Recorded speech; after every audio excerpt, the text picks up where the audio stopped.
Yeah. All good. Really?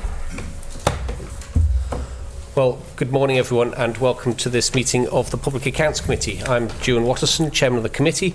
With me is Mr Laurie Hooper, MHK, Mrs Anne Court, MHK, Mr Rob Mercer, MLC and Mr Jason Morehouse, MHK.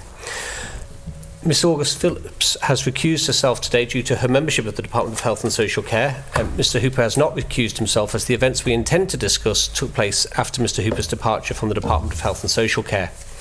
Today we're meeting with representatives from Manx Care. Welcome to this oral evidence session, and for the benefit of Hansard and those listening, can I please ask you to introduce yourselves, including your title and how long you've been in post, please? If I start, so good morning everybody. I'm Teresa Cope, I'm the Chief Executive of Manx Care.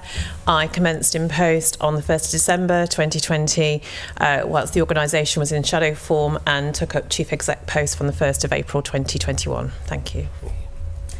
Good morning, I'm Jackie Lawless. I'm the Director of Finance, Performance and Delivery for Manx Care. I took up post in my current role in July of 2023. Prior to that, I was assigned to Manx Care by Treasury, and I took up that post in December of 2020. Thank you. Good morning everybody, I'm Shaun, Stacey. I'm one of the improvement directors that's been commissioned to support Manx Care, the DHSC and government in terms of the management and oversight for Manx Care. I've been here since November. Hi, I'm Pete Shanahan. I'm the other half of Shaun. I do the finance side of improvement and I've been in post since the 2nd of December 24. Thank you very much. We'll commence our questions with finance and hand over to Mr Hooper. Thanks very much. I'm going to start quite high level. Could you give us a very brief overview of the financial projections for Manx Care and any key changes that have happened in the last couple of months? Yeah, so for the current position. Yeah. Okay, so as per our December management accounts, we are forecasting an overspend position of 14.6 million. That's remained largely steady over the last number of months, but it is a positive movement from the opening forecast in April of 17.3 million. Okay, so you've highlighted then that overspend hasn't moved much in the last couple of months, but it is gradually getting better. So you've just confirmed that it was identified in April that this would be an overspend. So if you've known about this overspend for some months, why was it only in January then that action was taken in respect of impacting patient services? If I can take that. So at the start of the financial year, we knew, and the Manx Care Board signed off £19 million worth of cost improvements.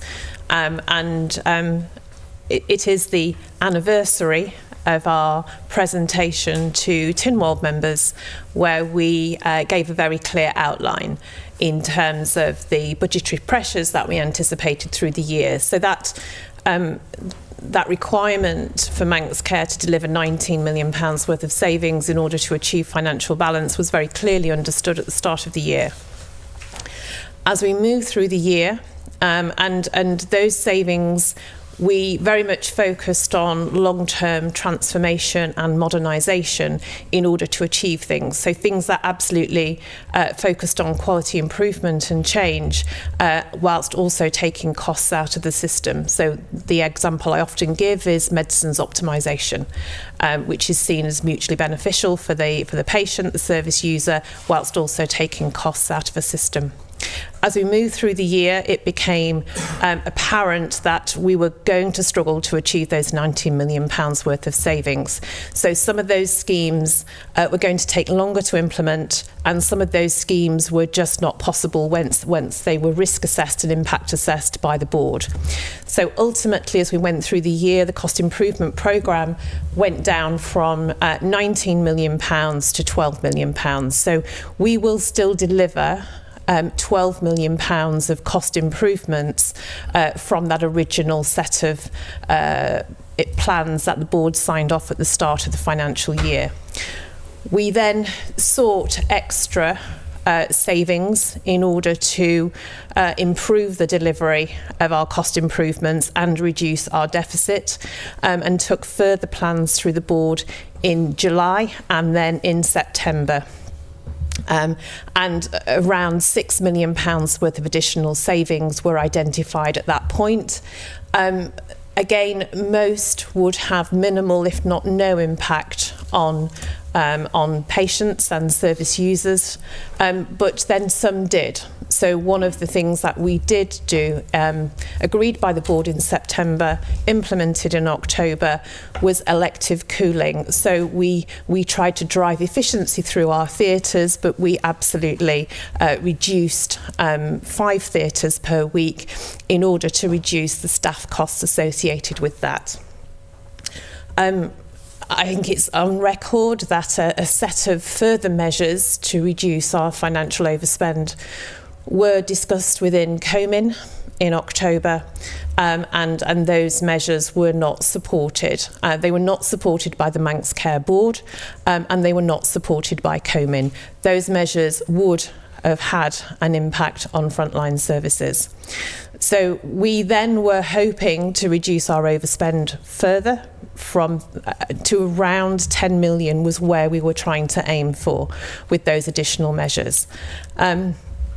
And at that point, the improvement directors were being appointed and started to look at what we could do both in year, but also that longer term planning in terms of what does the budget for 25-26 mean. And at that point, recommendations were made to the Manx Care Board, which ultimately meant the Manx Care could come in on the 15 million, which we are required to deliver within. So, at that point, it became apparent to the Manx Care Board that some additional measures were going to be needed in order to hit the £15 million for this financial year. You say there that you were required to deliver within a £15 million overspend. Who placed that requirement on you? Where did that come from? So that has come from discussions with Treasury and with the department. So very much in conjunction in terms of what we could hold the position. The letters exchanged require Manx Care to continue looking to find additional savings in year from non-frontline services, and we are continuing to do that. We've put extra controls and restrictions in place. We are changing our management structure, but in terms of the actions, we did recognise that in order to get down to that 15 million, some additional actions were needed, which effectively were frontline impactful savings, whilst we continue to do the work in the background to reduce our overall costs. So was that a formal instruction from Treasury or a formal requirement from Treasury that you were allowed to overspend by 15 million? It's in writing to us, so that's formal as far as we're concerned as Manx Care. Okay, and do you know if Treasury have sought approval for that overspend anywhere else? Has that been communicated to you, or is that simply in discussions between Manx Care with the department and Treasury?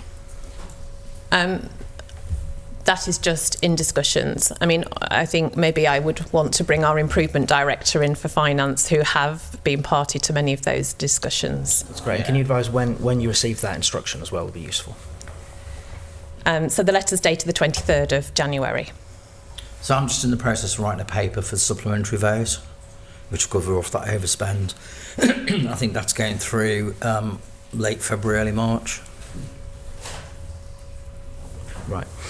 Okay. So you've said that the 15 million, that is inclusive of cost improvement delivery. Just wanted to double check that. Yes. Okay. We anticipate with the original 12 million and with the back to balance actions, the organisation will have delivered around £15 million worth of cost improvements in this financial year. Okay. Touching on other areas of your finances, has the recent pay agreement with the doctors had an impact on your finances, and what has the impact been? No, it hasn't. So the settlement with the British Medical Association, the back pay element of that over and above the 6% and the 4%, which Manx Care had already budgeted for 23, 24 and 24, 25, that is being met by underspend position within the Department of Health and Social Care. The recurrent impact as we move into 25, 26 is yet to be determined. Manx Care would want to make a strong case that that was expenditure that we would wish to see over and above our 357 budget, but is still to be determined. How much is that, do you know, it's costing you in the current year and then next year? It's around 2.2 million in terms of the additional, in terms of back pay, and then the recurrent cost moving forward is around 2.4 million. We're still absolutely finalising the exact numbers on that when you translate that through to the exact workforce we have in place. But obviously the agreement, the BMA has accepted the offer we have made them. Okay, and that underspend from the department came from what would have been called the department's budget revenue reserve, the contingency fund it's been called, as far as you're aware. Yeah, I'm not entirely sure, but... Okay, my last question here just is, in terms of the provision of services, you mentioned the 357 that's in the pink book for next year, it's in the 5-year financial plan. How much funding would Manx Care require in order to provide the same services at the current level as you do currently if you hadn't taken these decisions? We obviously prepared a financial plan for the department last summer, and when we submitted that financial plan, I think we submitted it in August. Jackie will probably correct me if I'm wrong, but I think we were requesting around 377 from that original financial plan. Obviously that had to make some assumptions, and then as we have commenced the work to look at how we retract and deliver our services within a 357 budget from 25-26. Clearly there has been some shifts and movements in that as we've had to produce a new baseline for that piece of work, which is probably more reflective of sort of 3 or 4 months on where inflation's at, what is the outcome of pay awards, what things do we have to factor within that base budget for 25-26. So is that 377 still a valid number then? Is that still where you would need to be? Perhaps if I ask our finance colleagues to just talk through the bridge diagram that we have shared with colleagues. Yeah, so, I mean, there's lots of moving parts. So our intention is obviously to try and improve efficiency. So things like, we have a lot of follow-up appointments, for example, in outpatients that aren't really clinically necessary. We have quite a lot of clinical procedures that there's no evidence to base them upon. So it's like if nothing else happens, then we would reduce activity. But what Shaun and I have been trying to do is say, well, actually, if we don't do these things that aren't clinically appropriate, we can actually start to bring the activity back up. And we probably won't know the answer to that, I think we said yesterday, until sort of the end of March. But we are working through it to try and maintain as much activity as possible. The other question I know you've asked in the past is around offshore activity. I'm sure we'll get onto that. Okay. I'm trying to compartmentalise things a little bit. If I move on to Mrs. Corlett, and we'll move on from there. Thank you. And could I ask you how much money the current initiatives that are being put in place by Manx Care will actually save? It's just over £2 million. So we anticipated that the reduction in tertiary activity done off island would save around £1.1 million, and the on island work around £800,000, and then the other controls around £200,000 to £300,000.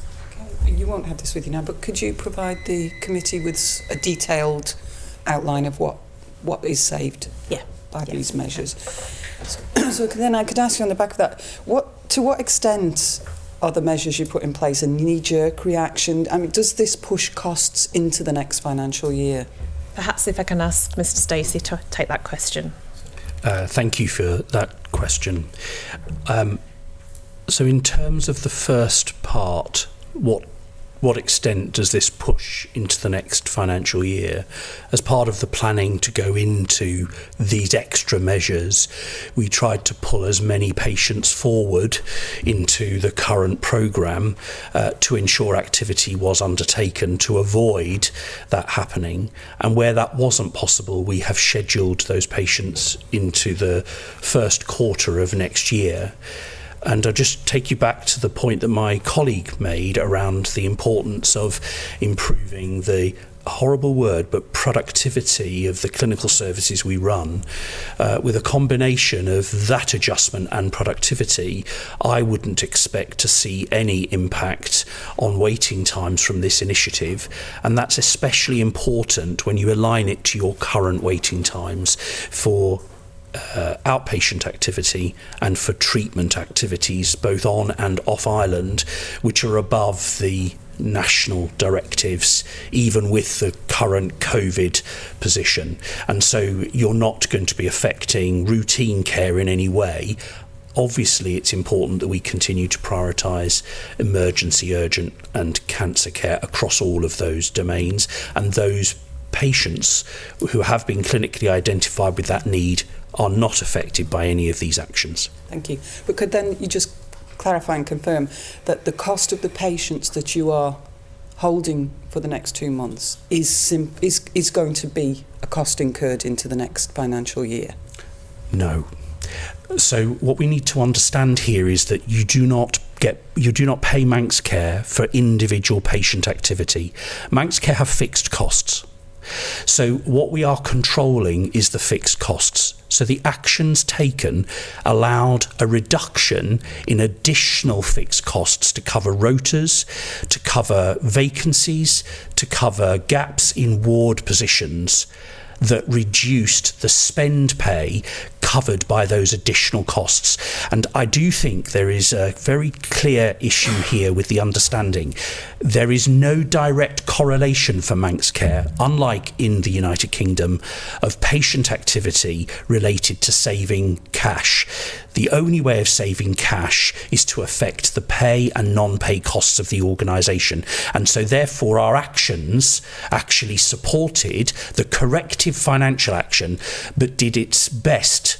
It clearly, regrettably, has affected some individuals both on and off island, and we know that and we've acknowledged that, and that is unfortunate. But it has allowed us to drive the change in pay and non-pay costs in the organisation to the values that the Chief Executive has stated. Thank you. So is there a long-term plan, after these initial measures put in now? And has the financial restraint being placed on Manx Care now accelerated that cost improvement plan and the other cost improvements that you're planning?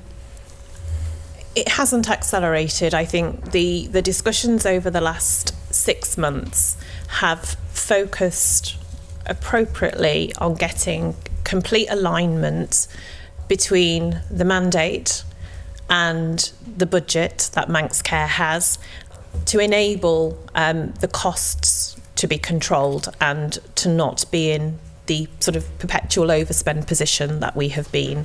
To be really clear what is in Manx Care's control and decisions that Manx Care have the impact for but are not within its control. And there are many of those. And Manx Care is unusual in that it is also a commissioning organisation. So it is responsible for commissioning services. What this piece of work has done is allowed us to build and look more deeper at some of the areas that were already under considerable scrutiny. We know we spend a lot of money on off-island care, and we have, over the last 3 years, strengthened our contractual management and our relationships with those providers. That's been a strategic aim and intent, and we have made lots of improvements. However, through the work of our improvement directors, we have identified there is still an awful lot more work to do in terms of stronger contractual relationships, visibility of the patients that we send off island, and being able to have our clinicians involved in determining that much more clearly. So from April, we have a new system going in, which electronic system supported by clinicians, which look at all of the referrals off island, has been able to track that. Now, that will enable us to both control spend, look at where we can repatriate work back to the island appropriately, but also from a patient experience, keep track of those patients and make sure that they are being managed. Because actually this work has identified that the governance exercised by trusts across is not as tight as it would be managing their own patients. So this work has just accelerated those areas. And of course, the work that is a collective focus is to write a new operating plan, which clearly aligns to the budget available. And so the public can be really clear, and we can all be really clear with each other, what that funding actually buys. And there are some choices to be made, and we've set some priorities. And that is the work that Shaun and Peter have been supporting Manx Care and the DHSC to do. When you're in these difficult positions, it is inevitably the planned aspect of your provision that has to be adjusted in order to meet those financial controls. You can't turn off urgent and emergency care. You can't and shouldn't reduce cancer care, time critical care. So the only thing you have to be able to control is the planned aspect, and looking at more routine cases which have been deemed clinically appropriate, that by delaying them by further perhaps 8 weeks wouldn't have a detrimental clinical impact on them. So, my understanding from that is that then you do intend to change the criteria for sending non-urgent cases off island, essentially. Absolutely. We've been discussing that with our clinical teams. There is work that absolutely can be repatriated. I think we have talked very openly about really wanting to not send people across for outpatient appointments that could be done virtually. We have good diagnostic facilities on island, and we would want people not to be going across for diagnostics that could be done here, as well as being a patient experience improvement that also save costs. We absolutely acknowledge and accept that as an island we cannot always do all of the work. So radiotherapy, for example, we will never be able to deliver that. It's always appropriate for people to go off island for that. But we do need to have increased clinical scrutiny over what is going across, and assure ourselves, both clinically and financially, that it is justified. My final question is simply, have you been directed by DHSC?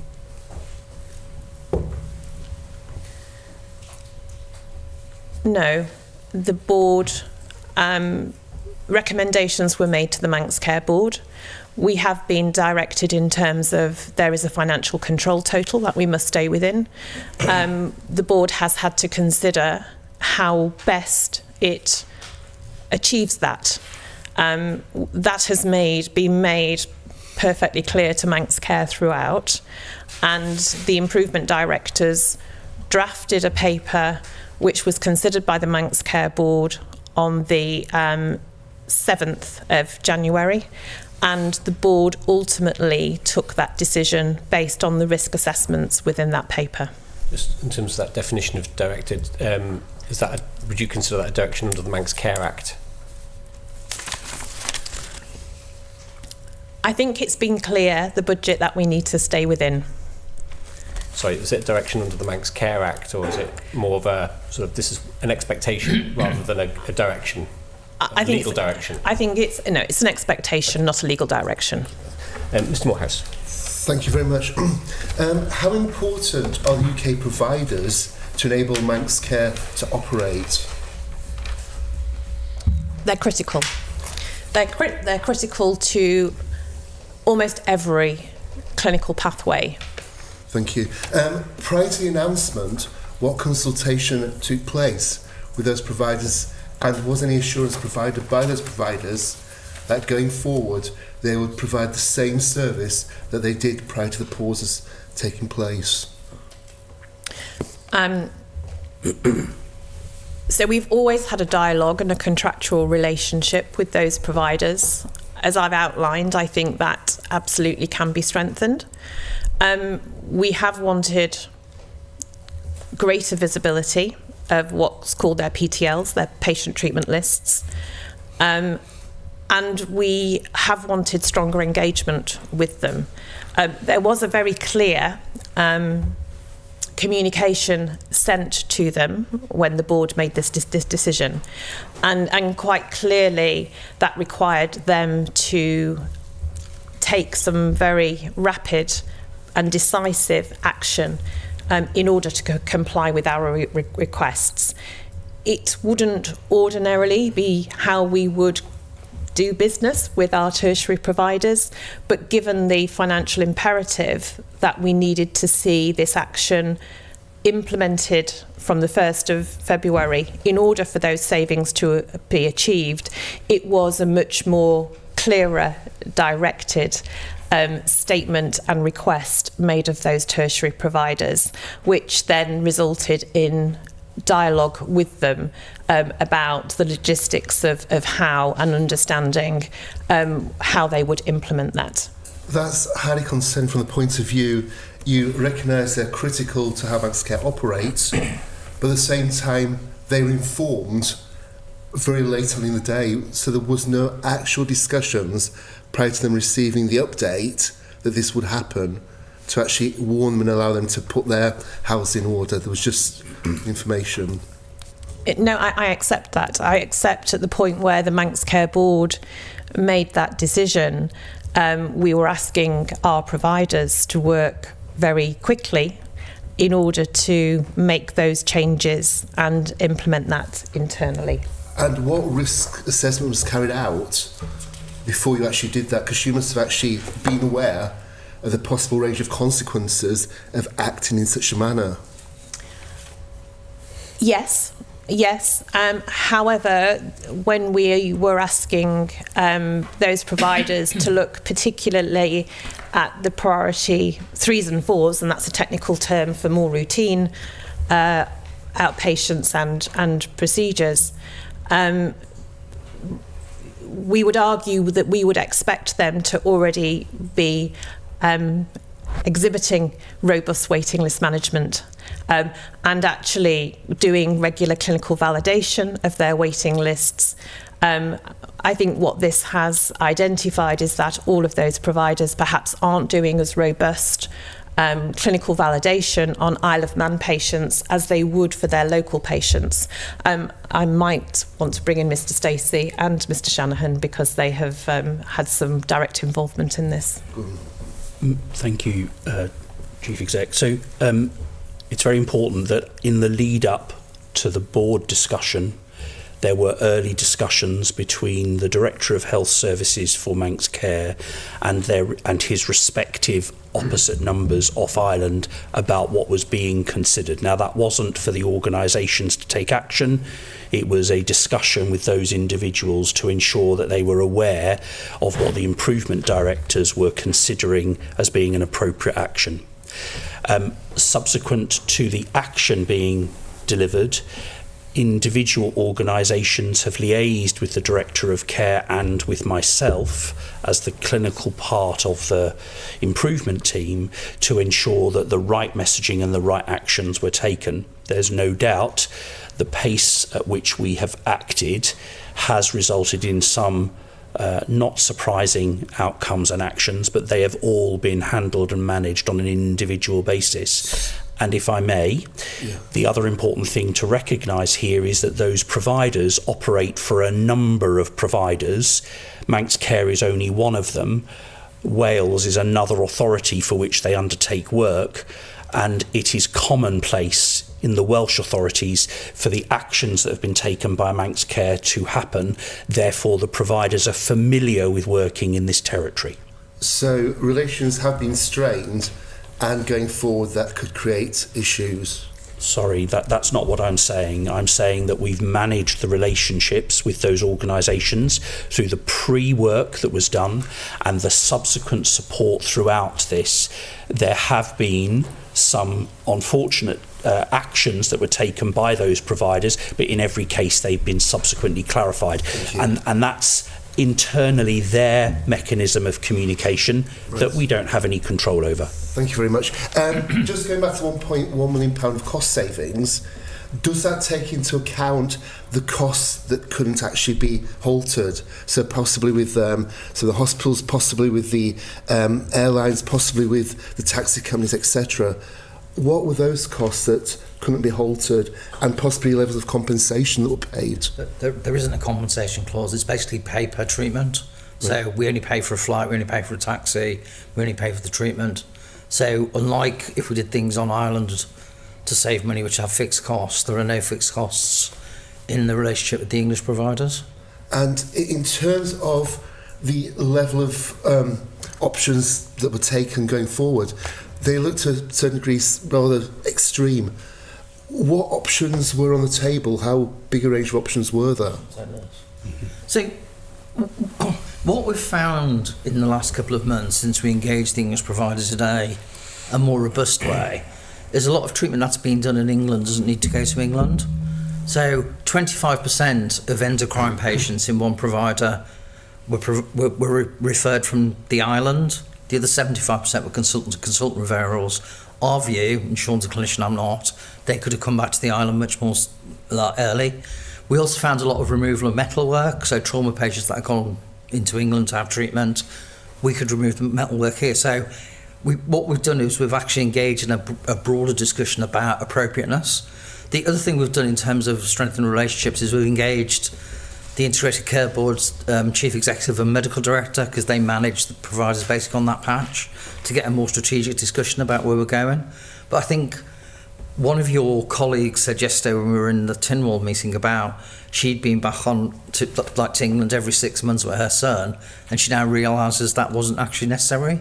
He could have been seen here. So we're trying to make her appropriate, but as Teresa said, when appropriate, it will go off Ireland. But I think there's a lot goes off Ireland at the moment that doesn't need to. Right. In terms of the list of options, was it a list of options, or were these just the points that were identified and taken forward? Shaun. Thank you for your question. So what we proposed to the board was a range of actions, tasks, that would aid the non-continuation of the spend.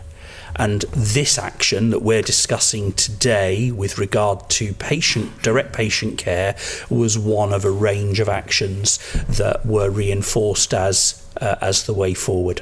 And could the committee have a copy of those, please? And just in terms of the assessment on patients' quality of life and ability to get back into work, was that something that was considered as part of the process?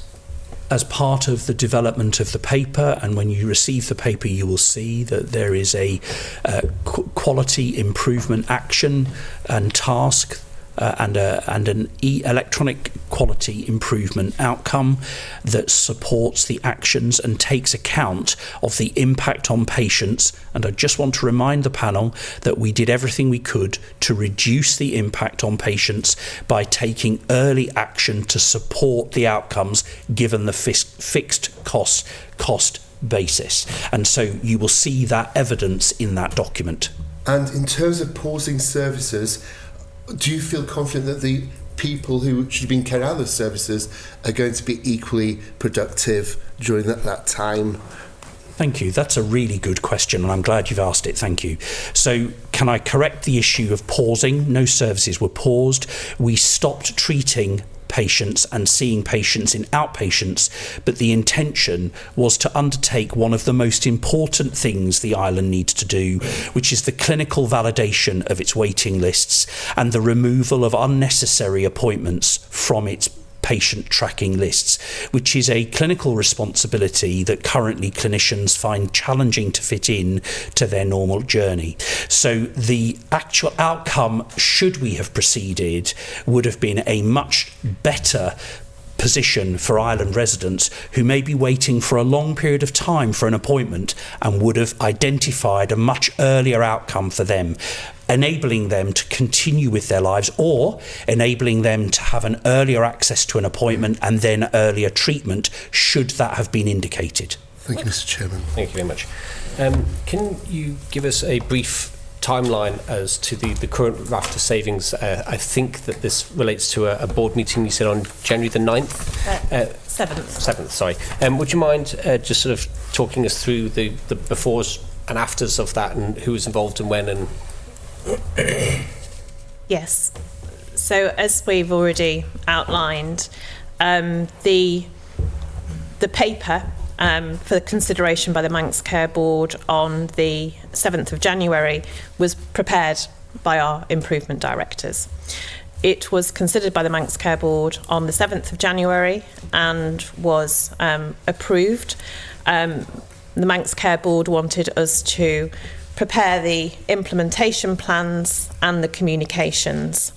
At that point, it was important to make sure the department were aware of the Manx Care Board decisions, and some initial discussions were held on the 8th of January at high level. At that point, I was taking the view that we were informing the department, not seeking permission. I think it's important. When you said at high level, can you just explain? Just a verbal briefing With Paul Richardson's deputy. Thank you. That was on the 8th of January. That would have ordinarily been a regular one-to-one slot I had with the chief officer, but he was off sick that week.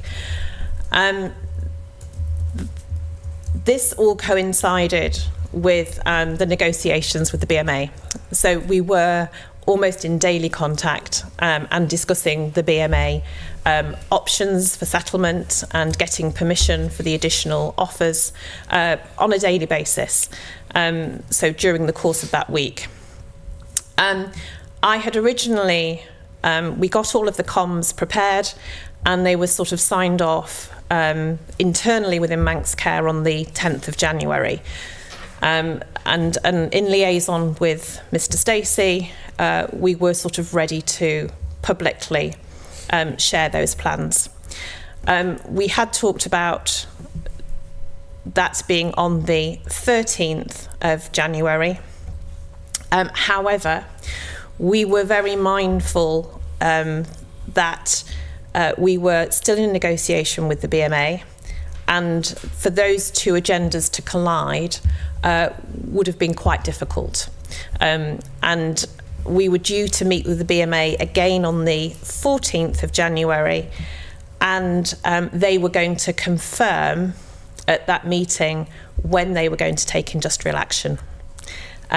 So there are a series of correspondence with myself and Mr. Stacey and with the wider board saying we should defer until the 15th or 16th.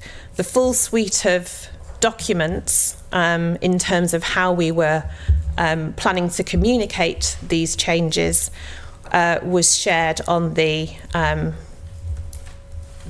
think it was the 13th, with the department. We were together for BMA talks on the 14th, and on the 15th we had more detailed discussions where it became clear that the department wished us to hold off with our communications whilst further briefings and discussions were held. We obviously then withdrew the embargoed press release. At that point, we were all ready to communicate. We were still putting arrangements in place, but we obviously felt able at that point to communicate our decision. And then there was subsequently many meetings over the following week where we were agreeing how these messages would be communicated, and then obviously the desire to try and get the approval not to progress some of this work. We knew that was going to be considered by Treasury, and the Treasury Board was scheduled for the 29th of January with myself, Mr. Shanahan, Mr. Stacey and Miss Lawless attending that board meeting. So we were ready to communicate. The information had been shared with the media in anticipation.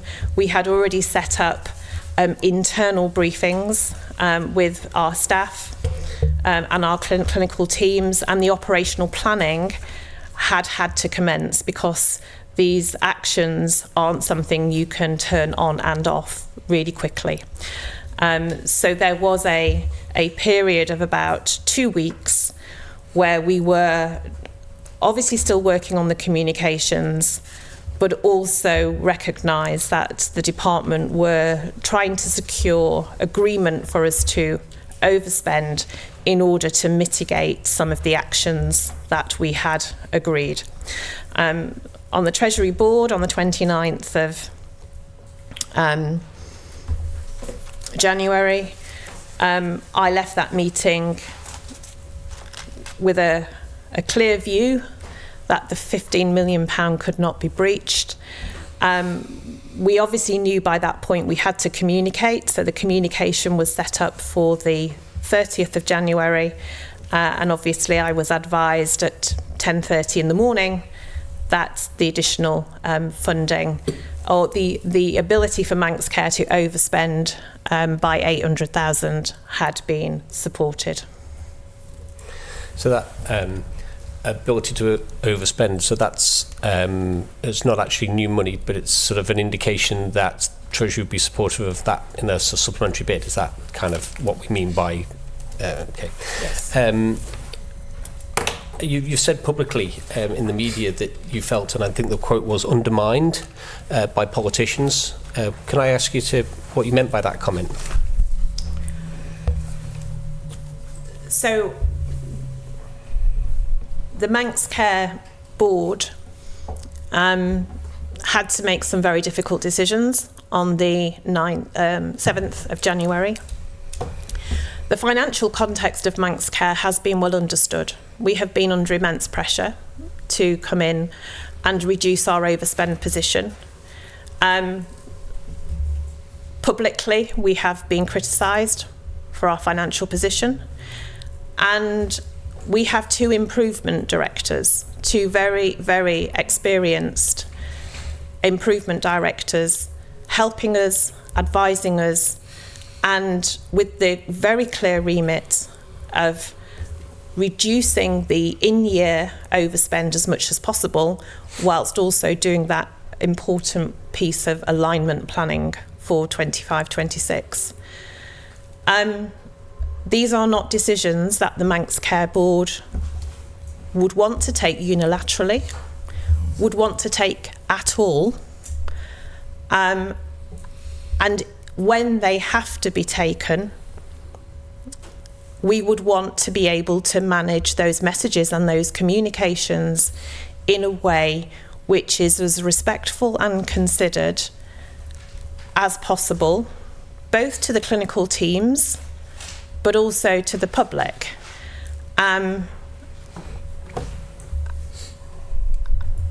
And they are operational decisions that we have made, impact assessed, which meets the requirements Manx Care was set to work within its budget or not overspend by a further 15 million. It did feel like we were damned if we do and damned if we don't. And that is a very uncomfortable position for us to be in, particularly when we have had so many detailed discussions since Pete and Shaun joined. We are in meetings around the financial position, around what this means to the budget, several times a week. We are working really closely together. So yes, I think it is absolutely not what Manx Care, how it would wish to communicate some very difficult decisions it's had to make. So the problems in terms of the relationship between between politicians generally, because I mean that's not just the Minister of the Department of Health and Social Care, Treasury, Council Ministers have all been involved in the relationship. Do you think that these problems are structural in terms of the way that Manx Care and the department and others have sort of, in terms of how the law is written, how that relationship is established? Or do you think there's something more to it than that? I can only speak as the Chief Exec for the last 4 years who's tried to navigate that. We have always tried to be incredibly respectful and recognise that whilst we are arm's length and operational decisions are for Manx Care to make, and we are all health and care professionals with significant amount of experience, we recognise the impact of those decisions politically. So we have always attempted to work collaboratively, but equally I do know from trying to do this job for the last 4 years that even the most modest and minor changes that we would wish to make, which make clinical sense, operational sense, and ordinarily would be the actions any organisation would take in order to manage and control its costs, are not permitted. And so I think, you know, that dilemma is at the heart of all of this. But I think it's probably pertinent for Shaun Stacey to give a view as to, you know, his experience looking in on this system as an improvement director, because I think that's probably quite valuable. And I was just wondering then, if, before I bring Mr. Stacey in, to summarise, are you saying basically that politicians are still trying to micromanage operations within Manx Care, and whilst you're also trying to micromanage, do the operational side of it? I think there are areas where Manx Care effectively is not able to necessarily exhibit the arm's length appropriate controls it has to make.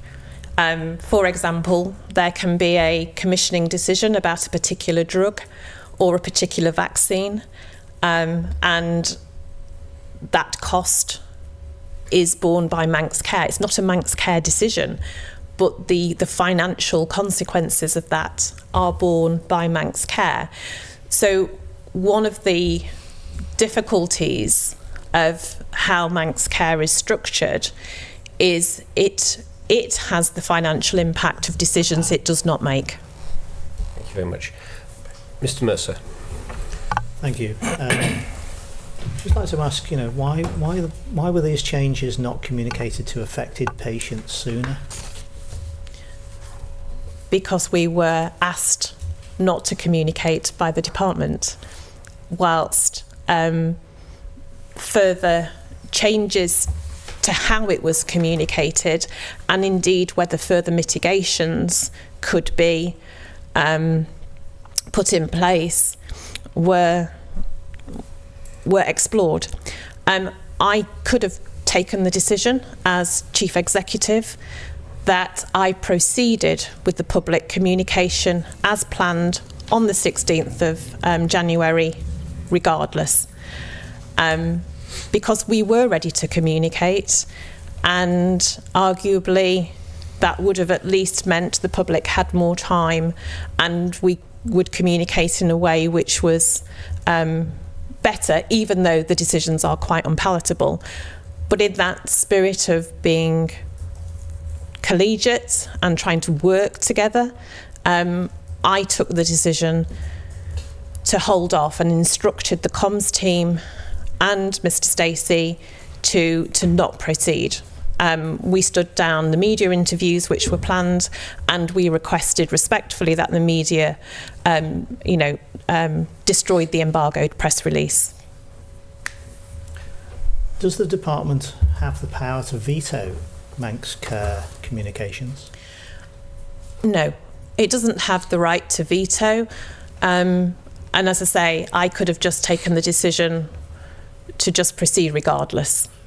But that's not how I operate, and that's not how Manx Care would wish the relationship with the department to work. We absolutely recognise that we are in a difficult position. As Manx Care, we have overspent. We haven't been able to bring our overspend down. We know this is impactful, and there was that joint endeavour to try and communicate this in the best way possible, or indeed to try and find some mitigations. But And I took the decision to stand down those communications on that day, whilst we tried to get the comms more aligned with what the DHSC felt would land better, and people could be briefed accordingly. So on the Thursday the 30th, I think, Ms. Cope, you said that at 10:30, after people had started to find out about these changes, you were advised that some money had been made available to reinstate some of these appointments. I think you've said how much was made available, but how many of the people affected will have care reinstated and appointments rebooked as a result? Do you want to take that? So thank you for that question. So the number of patients that will have not had their care in a timely way are 25, all of whom will be rescheduled and are being now offered appointments in April. But it is for a combination of reasons. It is because of clinical staff leave that has already been scheduled in this 2-month period, and therefore it's not possible to deliver their care. It is because individual patients may not be available to attend for their treatment during the revised offered time, and unfortunately that's the nature of the business we're in, and all other patients have been reinstated. Out of the 600 patients that would have been cancelled from outpatients, 435 of them have been reinstated and are being reinstated. Again, those that are not able to be reinstated are for a range of reasons, not just related to the actions that were taken in this. Again, if I just remind ministers that the actions were to save through the fixed costs of the situation, and so patients still have choice whether they attend for appointments, and clinicians are entitled to take leave during this period of time if it was already established. I hope that makes sense. Okay, thank you. Just about regarding the 800,000, is that additional funding, or is that Manx Care being allowed to overspend an additional 800,000? We believe that's Manx Care being allowed to overspend by 800,000. So our supplementary vote will go in at £15.8 million. Okay. Is it possible to look at that overall supplementary vote in light of the previous comments and work out how much of that's been determined by political decisions changing your scope, and how much has actually been down to the areas that you've decided we just have to overspend by? Is that because that seems to be something at the heart of the crux of this, really, is about sort of having extended scope but not necessarily being paired up with the money to deliver it. Yeah. Thank you. That's an excellent question. Thank you. So when we look at our overspend, as has been referenced a number of times, there are elements of our activity and our spend that we can control, and then there are elements over which it's more difficult to exercise control. And so things like the provision of emergency care, both on island and off island, the inflationary impact of things like drugs and treatment costs, which we've talked about many times, they're costs that just must be accommodated. The costs of caring for, we talk a lot about what happens in the hospital, but there's an enormous amount of cost pressure upon Manx Care as an organisation in terms of looking after those patients and service users that are not in the hospital, those people who need a lot of complex care packages at home or in the community or off island. That's the question I'm asking in terms of, is it possible to differentiate those cost pressures that we're going to be you are facing anyway, but those that are more aligned to a change of scope? So I think in this year there's been limited incidences of decisions made in the year that have an impact on our finances in this year. What we'll find is that the way that we operate and the way that we incur costs is an accumulation over time of various policy decisions over many years. So it's not easy to pick out 5 things that you can directly talk about contributing. And in terms of the supplementary vote, the overspend, are there any sort of conditions or restrictions that have been placed on Manx Care about how that money can or can't be spent, that again might sort of fetter the operational independence of Manx Care? Do you want me to take that? Do you want me to take it?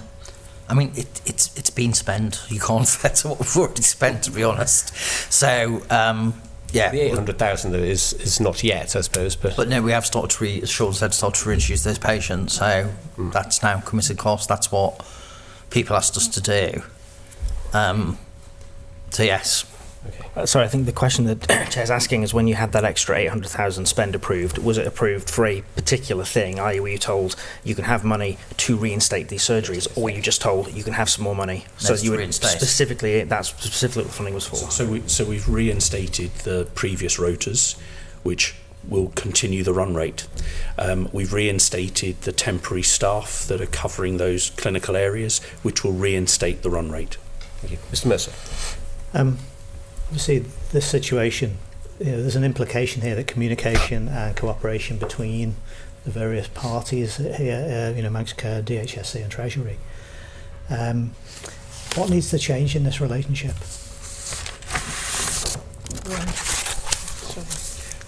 Thank you. I think that's a really good question. So I think that what the situation has demonstrated is, despite early conversations, despite planning, regrettably, the communication delays has resulted in an outcome that no one would want.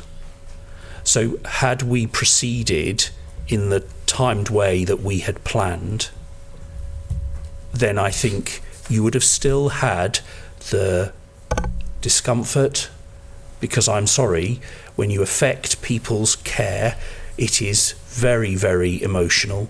As a clinician or as a patient, it has a massive impact. However, we have to also recognise that to maintain care free at the point of delivery, it has to be done in an affordable way. And that isn't what's been happening. And therefore, to get that balance back, it's really important that those controls are left to the provider organisations to apply those controls, despite the difficulty in messaging. But there is no doubt that the communication around this, despite the planning, actually created an unnecessary challenge for the public of the Isle of Man, for the clinical staff that work within Manx Care, who have not been able to work through the decisions that were being made, and that has led, and I'm aware of the media suggestions, and the Minister asked that question earlier, that's led to suggestions that are completely inappropriate for the public to be hearing, and that's very, very regrettable. And I think there is a lesson in learning about how the arm's length body functions within the Department of Health's control, and then how government set for the Department of Health the controls that the expectations are, so that actually such communication breakdowns, which is through no fault, there is no fault, there's no blame, the facts are the facts, but the learning is that the controls, the governance controls that need to be in place between government, Treasury Department of Health needs to be much clearer in its governance, where its controls and standards lie.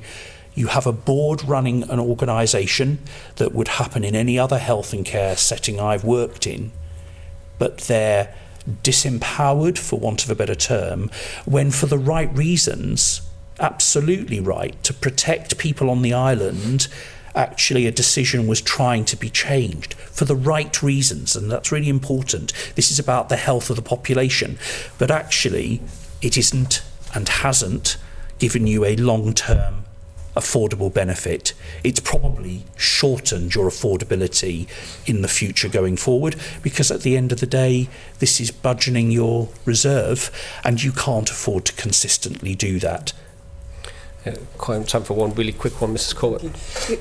From the information you've given us today, there's considerable savings to be made by reassessing contracts for the off-island provision, for reassessing the waiting list, for reassessing where suitable follow-up and appointments can be made tertiary.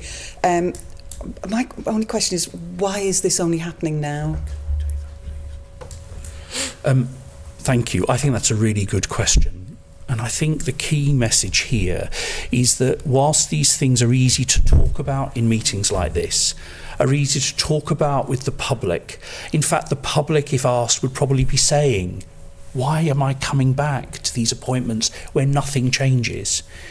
The facts are that we have to change the practice of individuals that they have developed over a long period of time.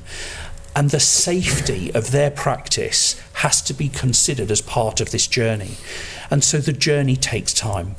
Manx Care have done an incredible amount of work around this, which I don't think is very visible, if I'm honest. And we want to promote that visibility as part of our plan for next year, whilst promoting the further continuation of this, including building on the relationships with off-island providers to actually get better balance of the money versus the clinical excellence that they provide, therefore providing better outcomes and value for more residents of the Isle of Man within what might be determined as a constrained budget, but it's just a fact. It is what the Isle of Man can afford, and it's doing the best for that cash. If I can just come in as well. So I think it's a point of record, and there is a very strong evidence base around the level of poor contractual compliance inherited by Manx Care. It was where there was a very clear baseline. There were no proper contracts in place with effective levers, contract monitoring, and data from which you can effectively contract monitor robustly. We are only partway through that piece of work in order to demonstrate true grip and contractual compliance. We now have contracts in place. We now do contract monitoring. We now have data from those providers that we validate and make sure we are paying for the services we are getting. But that work is still incomplete, and there is still work to do. So one of the areas where Manx Care has had to incur an awful lot of cost over the last 4 years has been on compliance matters, information governance, contractual compliance, health and safety, all things which, you know, is just not visible to the public, but actually is essential in terms of a well-governed organisation that can manage its finances and its risks and effectively govern the healthcare delivery it's responsible for overseeing. And when we come back to sort of how Manx Care will ultimately reduce its costs moving forward, then, you know, that's some of the areas where we can start to draw back. But we inherited significant non-compliance with key statutory functions when we commenced. We've had to make significant investment in order to achieve compliance. And then, of course, comprehensive inspection and by CQC and Ofsted arrived, which again set new compliance standards that we needed to achieve. Manx Care has, in good faith, always tried to deliver what it's been asked to do. The consequence of that is we haven't been able to live within the budget that we have been allocated. We remain committed to do so, but you know that ultimately means we've arrived at this position, and what we will be doing going forward is that stronger alignment between the mandate and the budget, but being very clear in terms of what that means for frontline service delivery. Thank you very much, all of you, for your evidence this morning, especially at short notice, as this session was only called last week. With that, the sitting is suspended at this point while we ask our next witnesses to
Sir.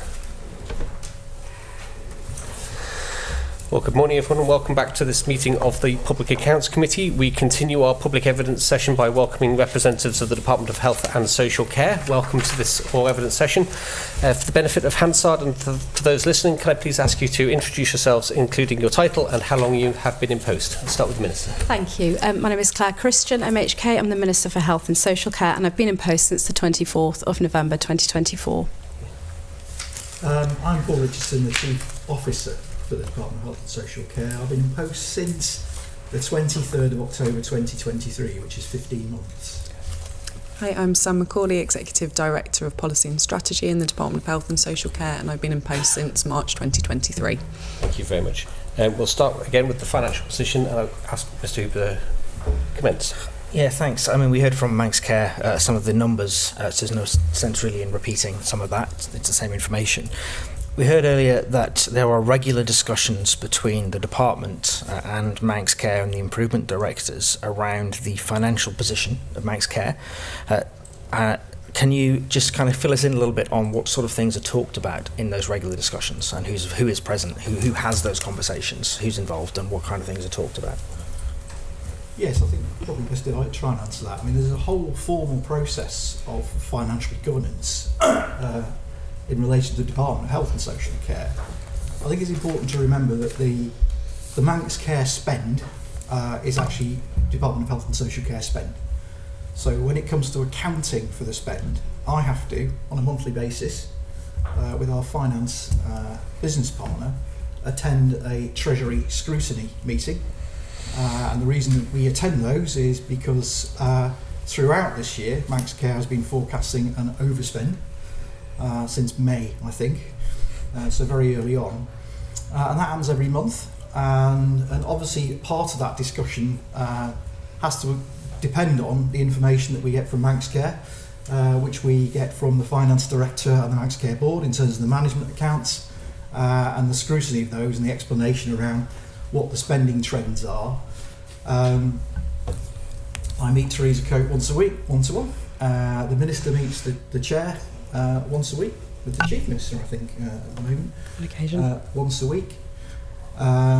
We have Manx Care board meetings, which our board attend on a quarterly basis. So there's quite a lot of interplay between the Department of Manx Care in terms of understanding its permission. I also have a one-to-one with Teresa and Pete Shanahan and Shaun Stacey as well on a weekly basis, as and when we can. Obviously Pete and Shaun haven't been around that long, so I'm probably talking to Manx Care or someone is from the department every day. And what sort of things do you, I mean, you talk about the financial position, do you talk about things like papers that are going through the Manx Care Board around finances, around potential upcoming decisions on service changes, reductions in services, cuts, for example? So obviously we do have discussions with Manx Care about their plans. I mean, in relation to what we've been talking about today, the issue about Manx Care and its back to balance plans was not new for January. Manx Care had already made announcements around service changes on the 10th of October, I think. It was the 10th of October actually, in a press release. So clearly we do have discussions of that nature with Manx Care. And in respect of those earlier October changes, those were discussed at the Council of Ministers as well. So I think, as the Chair said out at the outset, we're trying to focus on the January decision-making process here. So in terms of those regular discussions that you say are held at almost every level, by the sounds of things, multiple times a week, at any point during those conversations, was this decision Manx Care was being pushed into making around service changes, around reductions in off-island surgeries and local electives, for example, was that discussed between Manx Care and the department, either formally or informally? So informally, I think Teresa Cope actually gave a very good account of the timeline that related to the discussions there, and I've got no reason to not concur with what she said. The Manx Care Board had a closed session, I think, on the 7th of January, where they discussed their ongoing efforts to get back to balance, and Teresa was able to brief Sam in my absence. I flew that week with some of the kind of high-level details that she referred to. Absolutely. So I suppose then that follows neatly onto the second question I've got here around the timescale of the Treasury requests and approvals. So Manx Care obviously made these decisions on the 7th. I'm working on the assumption that the department was aware that these things were going through the board, even if not formally, because like you say, you have these discussions with almost every level on a weekly basis. But actually, it seems that no decision was made to go to Treasury and seek potential mitigation measures or funding until towards the end of the month. So the 29th of January seems to be the date here. Why was there such a long delay between the initial decision-making process and the start of that process in early January and actually going to Treasury and trying to mitigate some of those measures at the end of January? What was the cause of that almost sort of 20-day difference there? I think it's fair to say, and colleagues can jump in on this, that the department is not simply a postbox for information that comes to us from Manx Care about decisions they may or may not make. In terms of the detail of those proposals, obviously we had a high-level overview of that. What we were grappling with was actually trying to understand what the detailed impact was. And probably that's why it took the time. When it came down to it, the discussion with the Treasury, it was only really at that point we could actually understand the impact on the numbers of people who might have been affected by these changes. And we thought that was important to know. And in a sense, I'm trying to sort of recall the background to that. And as Teresa Cope had actually said, in the middle of all of this, we had the issue of the BMA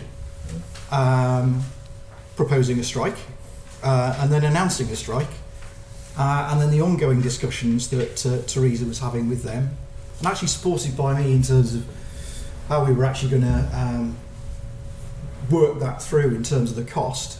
So both of us were engaged in one way or another on dealing with that at the same time. So I think, as Teresa said, there was a lot going on at that point, which meant that there were delays to make decisions about comms, but also because the department needed to be assured of the information that we required and the Minister required to actually understand the impact. Would it be fair to characterise it then as you knew that some service cuts were coming, but you didn't have the detail on exactly what those looked like at that point? So you knew something was coming, but you wouldn't have been confident enough to say, we know exactly what that's going to be. So I think just going back to the timeline, the department was provided with a high-level overview verbally on the 8th of January. The detail, as Teresa has set out, was then developed following the board meeting at the request of the Manx Care Board in respect of implementation plans and detailed impacts, and that was shared with the department on the 14th of January. Yeah. So when we're talking about a time lag, I think you're talking about a lag between the board's meeting, but obviously, as Teresa has set out in terms of her timeline of events, the communication was held because of the ongoing discussions with the BMA and consideration of how those communications would hit in terms of timing. Okay. So that was only 6 days, not even working days, so it's quite a short space. So in terms then of the overspend that we're talking about here, Teresa mentioned that the Manx Care had received a letter from the Treasury which set out that they were being held by Treasury to an expected level of overspend of around £15 million.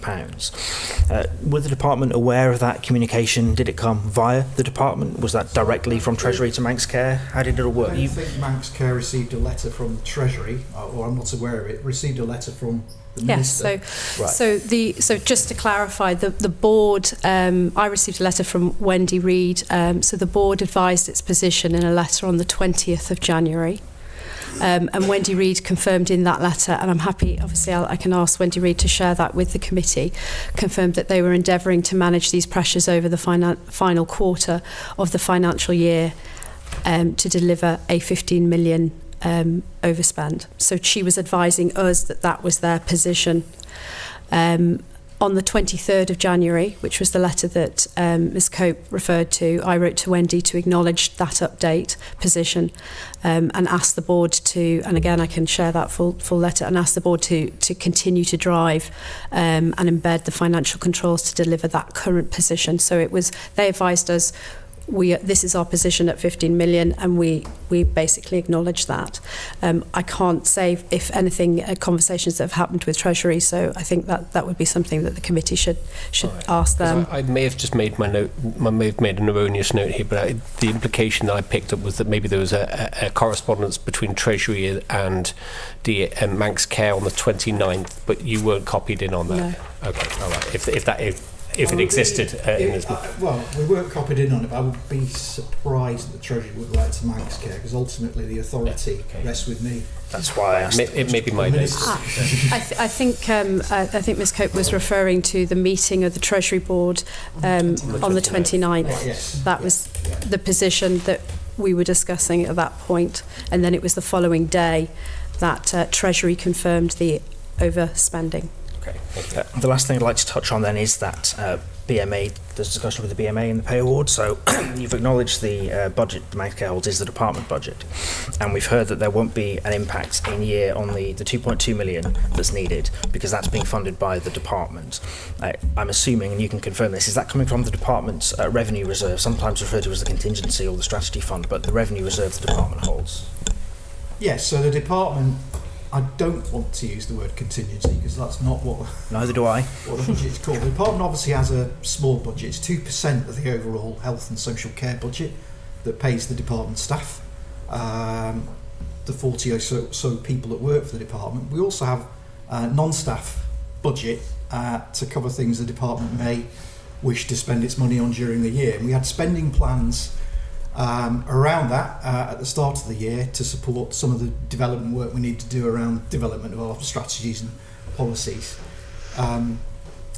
However, we didn't actually spend all of what we planned to spend, and we've also got an underspend on our staff budget, which meant that in the round the department actually had sufficient money in the tank, as it were, to be able to meet the cost of the BMA pay award in 23-24. And so that's a combination of pay and non-pay budgets? A combination of pay and non-pay, that have been allocated. Yeah. And is the decision to allocate that money within the department's gift?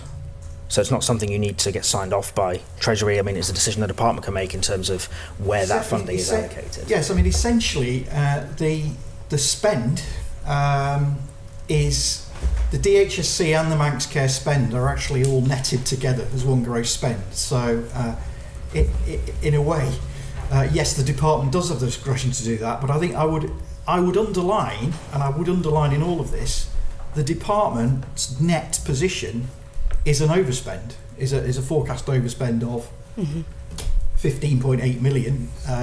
So the reason, because of what we just talked about. So the reason I'm asking, it's similar to the question we asked Manx Care around the 800k. Yeah. Essentially, you're absolutely correct. The department's budget nets off against Manx Care's overspend, and it comes down to a figure. But the department has essentially told Manx Care they can have this element of the money to cover a specific aspect of their overspend. It's not just gone into the pot, as it were. No. So if the department had chosen, they could have given Manx Care that money for a different element of the overspend. It's all going to get wrapped up in the round anyway, as you've already said. But that money can only be spent once. And it was in your gift to say spend it on X, not on Y, essentially. I think the decisions of the spending were at different times, quite considerably, because if you look at the date of actually the Treasury Board meeting, which was the 29th of January, that was obviously a different time frame for the decisions being made. So sorry, no, we're talking here about the decisions around the 7th of January to actually make these cuts, and you've said the same week as the announcement was due to be made on the week of the 15th was when the decisions were made around the BMA as well, by the sounds of things from the evidence we had earlier. It's all going on at the same time, and then there was a subsequent decision around the 800,000, which is extra, but I'm talking about the 2.2 million that's been allocated by the department to help cover the overspend portion of the overspend that relates to the BMA pay award. That was something the department basically said, yes, you can have this money, but you can only use it on the pay award. But actually, it was within your gift to tell Manx Care, actually, you can have this money for something else instead. If you'd have made that decision, if you'd have wanted to, you could have applied that money to something else. In theory, yes, but ultimately it's a ministerial political decision about how we apply that funding. Thank you. Sorry to be a financial directives geek. I just wanted to make sure that I understand what it seems to have happened is the money has been moved, and I don't know how much of this has moved from being in a revenue budget, which is non-pay, into a pay line budget, which is going to have recurring impact. And I just wondered... There isn't a distinction between pay and non-pay in the department's bottom line. Not in the bottom line, but there is in financial regulations. Well, yes. So I just want to know how much money has moved from effectively a revenue budget, which was sort of admittedly use it or lose it in year, and into a pay budget that... any money from any budget to any budget. Ultimately, the spend will be in Manx Care against those budget lines. It's only when you look at the bottom line accounting... Sorry, I think what the Speaker is getting at is you will have transferred the money to the mandate line inside your department's budget. It will have gone into the mandate line, that's known. What I'm saying is that it's also going from into a pay line budget, which will have future knock-on effects in future years, which wouldn't happen if it was spent in a revenue budget in a non-pay sense. I think that's the distinction I'm trying to... So the matter of future years is not settled in terms of the budget. No, but okay. Can't talk about that. No, understood. Okay, I'm just trying to understand that what's moved within the budget lines. Okay, thank you. Mrs. Corwett. Thank you. So we've heard from Manx Care the figures for savings that the current initiative will provide. Is the department in agreement with what has been said? Figures? I think I just need to make clear that the two improvement directors that you heard from earlier are actually working for the department and Manx Care. And if we track back to the summer last year, it was a decision that we made that we needed to bring in external expertise to help us with that. So in answer to your question, yes, because those people are working at our behest. Okay, so we have to trust the figures for the staff that work for us. So is this the department also in agreement then that Manx Care's current initiatives are not sort of a knee-jerk reaction, that they're saving up financial implications for next year? So I have to agree with the account that Mr. Stacey gave very eloquently around this, and I speak as someone with 38 years experience on health and social care, that in my view, unless we tackle some of the things that he has talked about and effect those changes, then on paper, yes, you're probably correct. If we didn't change anything, you'd be correct, which means we've actually got to change something in terms of the way that we deliver the services. This isn't new for us as a concept. Sir Jonathan Michael talked about these issues when he did his review 7 or 8 years ago, and it has been the focus of some of the transformation projects that have been ongoing and are still ongoing.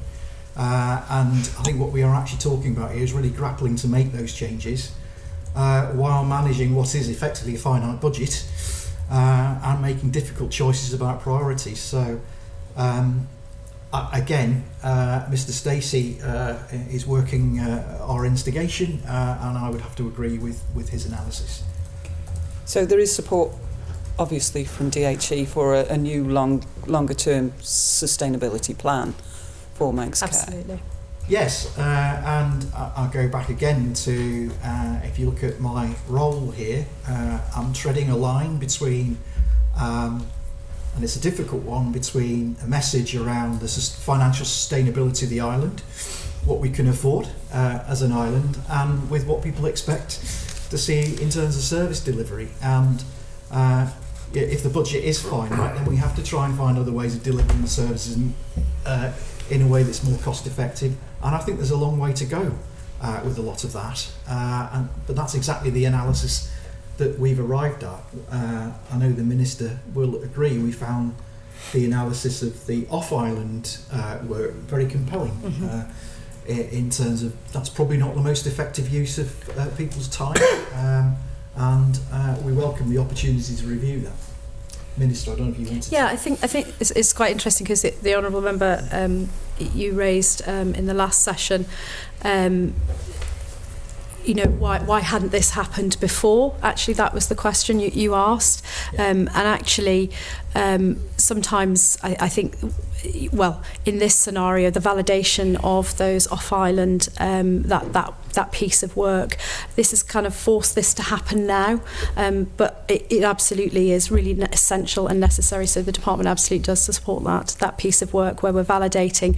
And we all know, we've all had experience of, as we said, where patients have gone off island for a 5-minute appointment that perhaps could have been done by a clinician here on the island, or even virtually. And I think that those sort of procedures that they're now changing, the operational procedures now, to really tighten that up, we'll see those benefits definitely ongoing into the next year. So I think this is it's a really good position in terms of that. Although there is a certain amount of learning and understanding that the clinicians must do to speak to the public about that and to their patients, so that they can be reassured. And that's not something that the politicians should be doing. That's definitely something that the clinicians should absolutely be saying, yes, this appointment is necessary, or no, this appointment isn't necessary, or you can have that back on the Isle of Man. And that's what the public should be reassured about. And that's not something new, is it? It's part of the Restoration and Recovery Plan. Yes. And obviously now you're pushing very hard to make changes. How difficult do you think that's going to be to communicate to the public? I think obviously our colleagues prior have probably relayed that there's a lot of communication that does need to be done. I do think that is going to be a learning curve, and definitely something that has to be done as effectively as possible.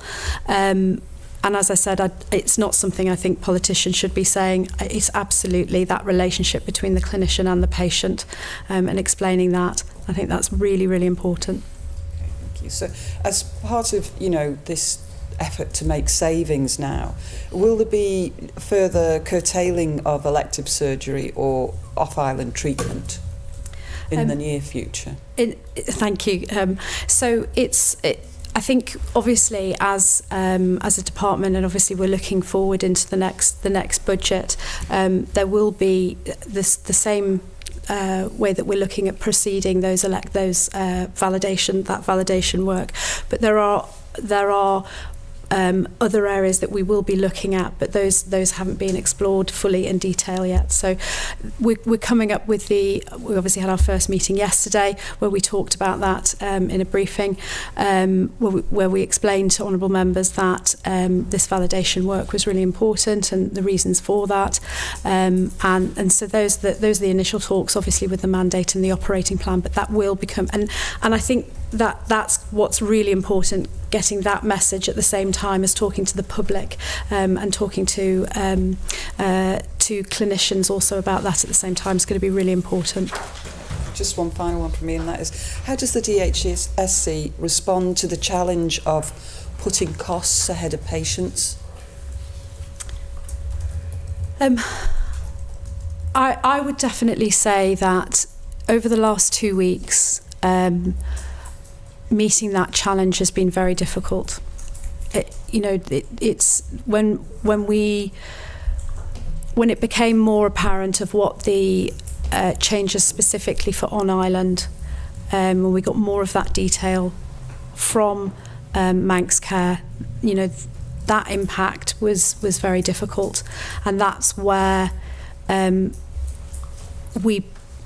we sought as a department to really understand, was there anything we could do to prevent that? And obviously the financial side of that was the reasoning why they were taking those steps, which is why as a department, and obviously the department members were involved with the Treasury Board meeting, was at least setting that Treasury Board meeting up so that we could discuss whether there could be further allowances in terms of the overspend to cover the on-island electives care. And I think that it really does. I think the honourable member will know that it's as a politician, knowing that reducing something and reducing care over that period of time would have been concerning. And also from a perspective, and I talk about people first, but then also from a perspective for the amount of money that we had spent on, or the department has spent prior to me taking position in terms of Synaptic, you know, the 18.3 million to reduce waiting lists, and that was, it was almost counteractive to what the steps that were going to be taken over the next 2 months that didn't happen. I would add, nobody wants to put costs before patients. Nobody. No one in the department, no one in Manx Care. However, we are grappling with issues here that are not dissimilar to the issues that people grapple with all over the Western world in terms of increased demand for services, increased cost of drugs, which run, you know, anything like 7, 8, 9, 10% above retail inflation, and people's expectations, to be honest. So we are operating within a budget that the Isle of Man, through the budgetary process, has decided it wants to spend on health and social care. And that's a debate for other people about whether that's big or small enough. We obviously press the case within health, but we have to operate within a finite budget, and it's incumbent on all of us, people all the way through the system, the clinicians that provide the service and others, to ensure that we are actually providing those services as efficiently as possible, because by doing that we're actually able to provide better outcomes and more care for people. There's no doubt about that. And I'll go back to what Mr. Stacey said today and yesterday. If anyone had the opportunity to come to the members' briefing in the Brill Suite, it's a very compelling narrative about having to make, you know, real changes to the way that the care is delivered here, to enable us to do that within the budget that we have. Okay, I just think that about how, you know, we decided what we want to spend on healthcare, but, you know, is there enough input into how it is spent, how much we want to spend, as to how we spend it, if you get my meaning? I would definitely say that how we spend it is a mix between operational and policy decisions. It's in great detail. Obviously, it's a huge budget, so it would be a mixture of those two components. Obviously, how operationally Manx Care spend is something for them, but the policy decisions do obviously affect that. Thank you very much. Mr. Morehouse. Thank you very much. In terms of the process, were the options presented to the department, and what role had you in terms of refining the things on the table?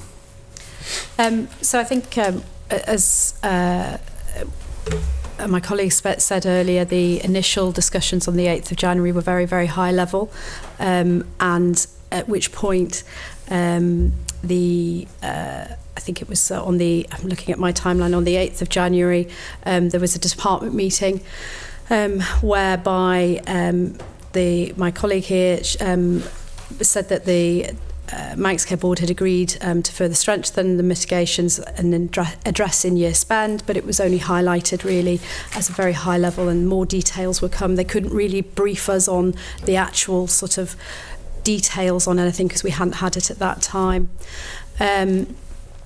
It wasn't until the 14th of January, and I think that Ms Cope said it was the 13th, but it was actually the 14th of January, whereby Ms Cope had emailed Paul and with a sort of bundle of documents around lunchtime, and I wasn't aware until about on the 15th of January. I wasn't aware until of those details. I hadn't seen anything till then. So on the 14th, 13th, 14th or 15th of January, when that document was looked at, was there any role for the department to actually intervene and make changes, or was that a route that had been planned and would go forward? I think that at the time there was two things that we were obviously concerned about, because we didn't have the information of the impact on patients at that time, and also in terms of the actual communications around it, and it wasn't clear to us. So in terms of what involvement did we have, it was an operational decision that they were making, obviously, and we asked for that time to, at that point, to halt the press release so that we could meet to discuss and go over and ask those questions. And did you ask for an evaluation of the impact of those changes? I believe, Sam, when did you first ask for the impact? So I think on the 8th of January there was a request for the paper that went to the board for Manx Care to consider, which detailed the options, and otherwise that wasn't provided to the department. The follow-up was the detail that was provided in respect of the public communications and internal staff communications, which came to Paul on the 14th of January. I think I would just add, because we were fringing around this earlier, we just need to be clear, Ms Cope was clear, Manx Care in legislation is able to make its own decisions about how it does things operationally, and at the start of that is actually reflected in the mandate in terms of the total envelope of money that's provided to it. For this year is 346.8 million, 347 if you round it up, and you know, unless it has it reaches a threshold in terms of a serious failure to actually deliver a mandated service, Manx Care has the ability to do that. The department does not direct Manx Care, cannot direct Manx Care in terms of how it communicates or how it makes its decisions, but clearly we want to need to be cited on its deliberations in terms of understanding the impact, because ultimately the politician, the Minister of Health and Social Care, is accountable to the public through Tynwald. As gatekeeper, we assume these meetings actually produce outcomes and real discussion, but we seem to be hearing today in terms of the key staging posts with the emails, in terms of what Manx Care would do. In terms of your response to those emails, either in the meetings or with other emails, did you actually ask for an impact of what these decisions would actually mean for individuals on the island? I think Mr Macaulay answered that question. So the board, we would have an expectation in respect of our level of scrutiny and engagement. We would expect for that detail to be within the board papers, and I think that Mr Stacey has provided detail in respect of what was provided within those, and has said that those will be provided to the committee. And could I have a copy of those, please? I think that's already been agreed, Ms Morehouse. Thank you. Thank you very much. In terms of going forward then, it was 100% down to what Manx Care were proposing, so there was no adjustments from the department side. The department didn't have the detail. It was a very high level briefing. Obviously, as Mr Richardson's outlined, there were measures that were announced in October. Yes. The high level briefing was very much aligned to those areas that had been detailed at that time. Obviously then the further detail in respect of the implementation of those measures and the detail around impacts was then provided through the public communications, which were shared with the department. In terms of the initial question I asked the Manx Care, it was a question about how important the UK providers are for Manx Care. What do you see that being? Concur with Manx Care, absolutely, that they are important. So what concerns did you raise when the work was going to be paused in the UK and changes were going to be made? So obviously the concerns that, well, these are absolutely operational relationships between Manx Care and between these third parties. So that's, you know, we have to take the accountability to the Manx Care board. We would say, you know, to them, and expect them to have good relationships with the and manage their own communications with them.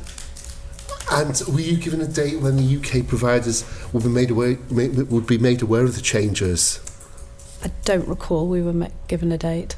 And I wouldn't expect to be made aware of an operational thing between two healthcare providers, and I would add, in support of what Mr Stacey and Mr Shanahan have said, UK providers are very important to us here on the Isle of Man. We rely on them intensely, but we are less important to them in terms of their cost base. So, you know, that gives you an indication of the struggle sometimes that Manx Care will have communicating with around 13 different healthcare providers in the northwest.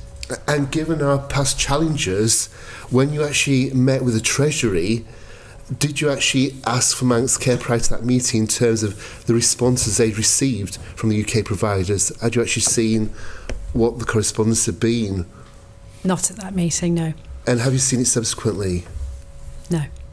And is it something I you would wouldn't expect to see operational correspondence between the Manx Care and offshore providers? But given the critical role, and so as I said, it's Manx Care is in statute operationally independent of the department. It's not my role to have oversight of that. If the committee would like us to request that information, we absolutely can. We do not have that correspondence. Thank you. We'll write if we need it. Thank you. And in terms of your assessment of the impact on patients and the quality of life and the ability to get back to work, was that something that was at the forefront of your mind when these changes were coming through? Yes, absolutely. That's hence why we raised on regarding about the on-island elective care and those patients. We were reassured about regarding the off-island that the majority, 75 to 80%, were validation appointments. And as I reported in the House of Keys earlier this week, the off-island affected, for actual operations, affected 60 people.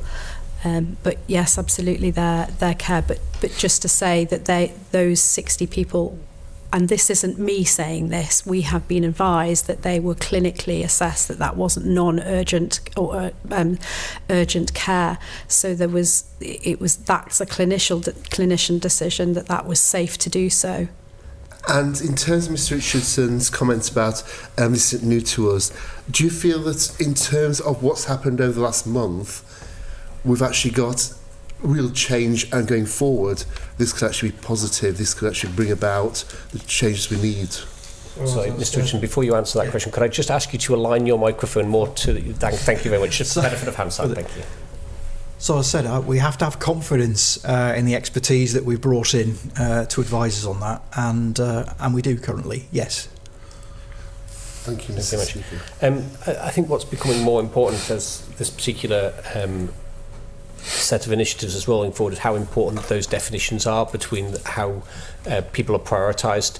Could I ask either to provide that to the committee or publish those criteria? I appreciate they may be maybe more clinically worded, but just in terms of making those available, would that be possible? I believe Mr. Stacey has committed to us to do that, yes.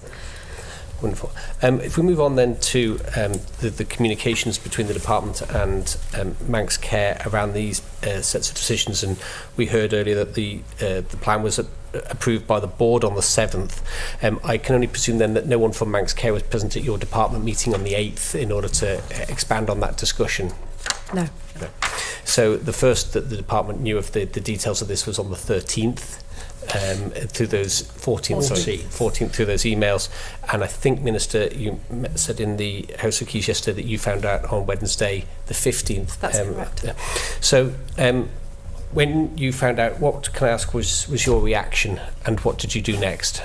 So I found out at approximately sort of 3:30 in the afternoon, and I, in speaking to to Paul, and he had forwarded me I'd come out of meetings all day, and he had forwarded me, I'm not sure exact what time he had, but the details that he had received, and I requested a meeting urgently with Shaun, Mr. Stacey, and with Ms. Cope, and that was a Teams meeting which happened at 3:40 that same day, where we basically discussed what was in the press release, essentially.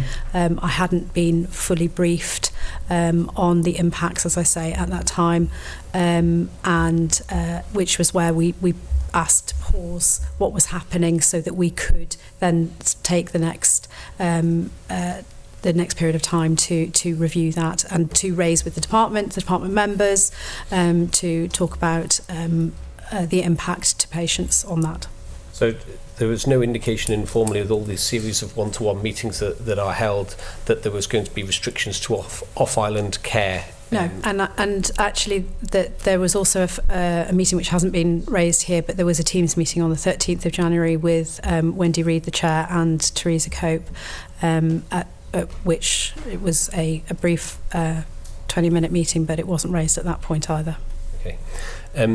I mentioned to Ms Cope earlier her public comments that she'd felt undermined by politicians. I think I'd just like to give you the opportunity to respond to that and the comments made. Yes, I think Ms Cope absolutely, explained her reasoning for that very well, and I can understand that they were working to a brief, and it would then obviously. There was a period of time whereby politicians and the department were seeking to help the Manx public to divert some of those mitigations, in-year mitigations. So I would absolutely understand why that would be the feeling, but it was for good intentions for the Manx public. Yeah, I mean, I appreciate that you've only been the minister for the last sort of 2 months and a bit. And can I ask for your reflections on whether the relationship as designed is operating as designed, and where you feel that it could be strengthened, or how you feel it might need to change, and whether this has acted as a sort of a catalyst for some of those thoughts? And it's a really good question, because following the meeting, the Teams meeting at that afternoon on the 15th of January, I did have a call with the chair of the Manx Care Board and explained that something in terms of how the information, how etc. wasn't quite working, and it was agreed between her and I that, and we're not sure whether this will continue in terms of forever, but for the time being, to when they have a Manx Care Board meeting, which might impact the public, if a decision is made that it might impact the public, in the sense of something similar to this, that we would then have a meeting, a formal meeting that would be minuted, and we would be able to request the documents and have that discussion there and then, so that there wouldn't hopefully be that time lapse. It might not be the 2 weeks, as the honourable member has mentioned before, but it might be more like days or a week, that we would be able to understand and come to an agreement of that. So that's, I hope, a learning that we can try and to prevent something like this to happen again for the time being. I'd add that there is a Tynwald motion on, among other things, the respective roles of DHSC and Manx Care, which is due to come back at some point, where I think these things can be discussed and debated. Just as far as I'm aware, and Christian, just again clarify, the department doesn't have any eyes or ears in the Manx Care Board meetings, even as an observer. No. Some are closed and some are obviously public, and the one in particular was a closed meeting. So again, there is perhaps an opportunity there as for observer status or something in terms of trying to ensure that things don't fall between the cracks. I offer that as a possibility. There's an opportunity, but you have to balance that with the resources that the department has to do its own job, and that is not to sit in all of Manx Care's meetings. It's actually quite time consuming. Can I just clarify that? I mean, ordinarily that might be the case, but you've mentioned before the 2 improvement directors are commissioned by the DHSC. They must have been at that board meeting. So you would have had somebody commissioned by the department sat in that meeting, i.e. the 2 improvement directors in this instance were in the room, and they do work for the Department of Health and Social Care. Ultimately, yes, that's correct. But ultimately, their job is to get in there and make improvements at the front line. Can I just check? They didn't provide you with any feedback out of that meeting? Out of that board meeting that we've talked about? In terms of the level of detail, no. As I said, that board meeting and the board themselves requested detailed implementation plans as part of the next steps, and a communication plan. That was then developed, and I think Ms Cope's given a detailed overview of the steps that were taken by Manx Care. Okay, thank you. Mr Mercer. Thank you. Is the department micromanaging Manx Care? I would hope not. absolutely. I mean, in what way? Can you elaborate more? We heard before that from the previous witnesses that almost every decision seems to be going through the department. I didn't hear them say every decision is going through the department. You saying every operational decision? Are you saying? I didn't hear that. Okay, I shall move on. We heard earlier about the delays in the communications. How are you going to improve on this going forward? So, as I explained just in the previous question, in my answer, to the chair, following the meeting on the 15th, I did speak with Ms. Reid, Wendy Reid, about how we could improve that so that something like this wouldn't happen again, and we agreed either a private or an open board meeting, if there was something that was going to affect the public in a similar way, that we would then have a board meeting with them that would be minuted and give us the opportunity to be able to.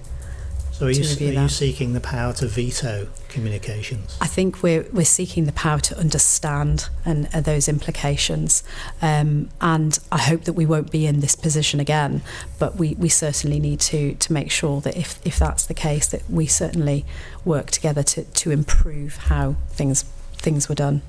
To be clear, we don't have the power to veto communications, nor do we have the capability to micromanage Manx Care.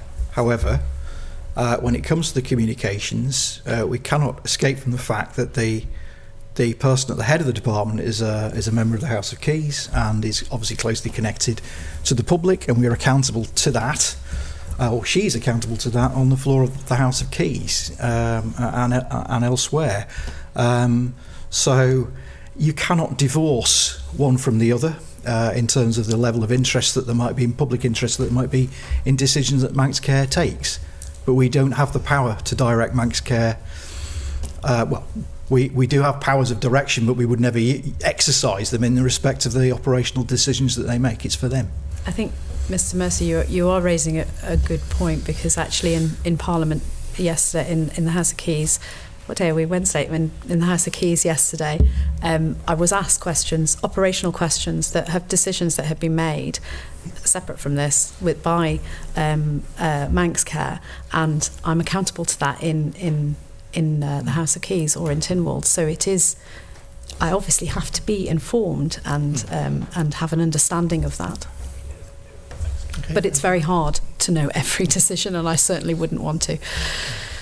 Just going back to the embargoed press release, usually with something of that level of significance, Tynwald members would perhaps expect to be briefed or even sent a copy of the embargoed press release.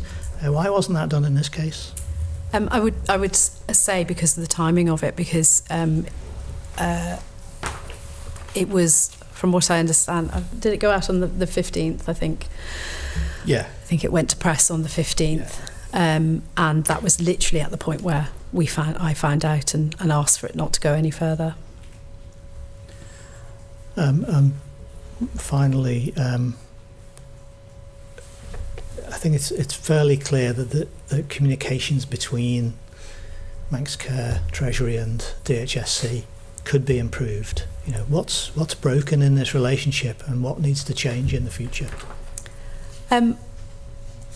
I would say that the department Manx Care were under extreme pressure during these 2 weeks, obviously with the BMA, the strike action, and I think working with I can only really speak from the department's point of view, certainly working with the resources that we have, I think that the team definitely worked as hard as they could on this in those times. So I can't answer for Treasury, I can't answer for Manx Care.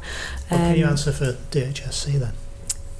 In what respect? Sorry, just to answer the question again, what could we do to improve communication with those departments? Yeah. What's broken in the relationship? What needs to be fixed? I think that, we certainly did everything we could to ask questions, ask not just questions, but ask for the documents that we needed. So in terms of communication that way, I think that was handled well. There's not much more we could have done. But yeah, Paul, what are your thoughts? Well, I would contest the analysis that there's a broken relationship. I've been here for 15 months. I don't consider that we have a broken relationship with Manx Care, Teresa Cope. We are all working flat out, and we're working flat out through all the time I've been here, but particularly more acute at the moment, on supporting Manx Care to actually drive the cost improvements that it needs to make to stay on top of what is a very significant deficit overspend, which has a serious impact on the island's finances, or could do. And at the same time, with the resources that we have and the resources that Teresa has at her disposal in terms of her support, trying to negotiate a settlement with the island's doctors, or the doctors employed by Manx Care, who were threatening to walk out of work, which could have had serious implications for patient care. So when you take account of all of those events, it is quite difficult sometimes to actually stay on top and stay centred and stay focused. I think, as the Minister said, there are things we can do to improve the flow of information between the Manx Care Board and DHSC, and we continue to work on that, but I don't believe the relationship is actually broken to that extent. We are all working to the same end in terms of what we're trying to do to provide good health and care to people on the island.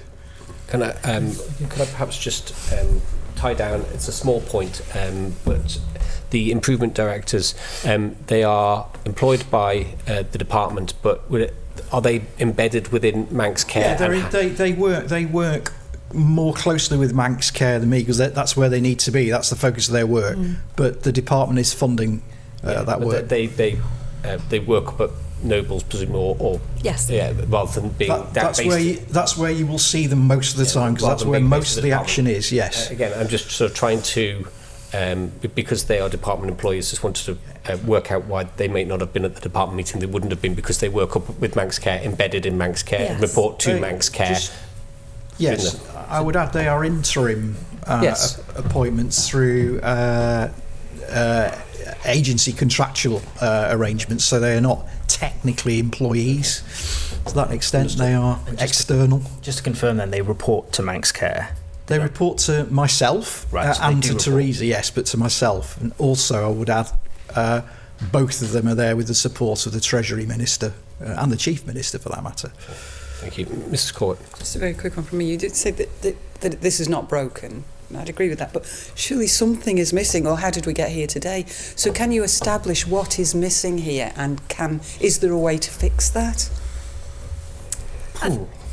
You are right, something was missing, and I think the timeline, certainly from that the decision, certainly when it was made at the Manx Care Board, that's why Wendy Reid and I have established that process, for want of a better word, so that if that happened again, then we could tackle it a lot earlier than it would have been.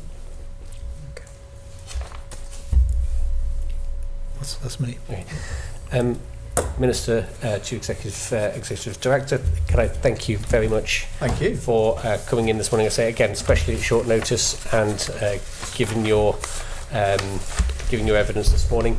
It's been much appreciated on behalf of the committee, and I'm sure those outside as well. Can I just say, I'd just like to thank the committee for giving us the opportunity to be able to talk this through, and really appreciate it. Even if it is short notice, we're here to answer any questions. If the committee need to, any documents you need, please just let us know. Thank you very much. And with that, the committee will sit in private.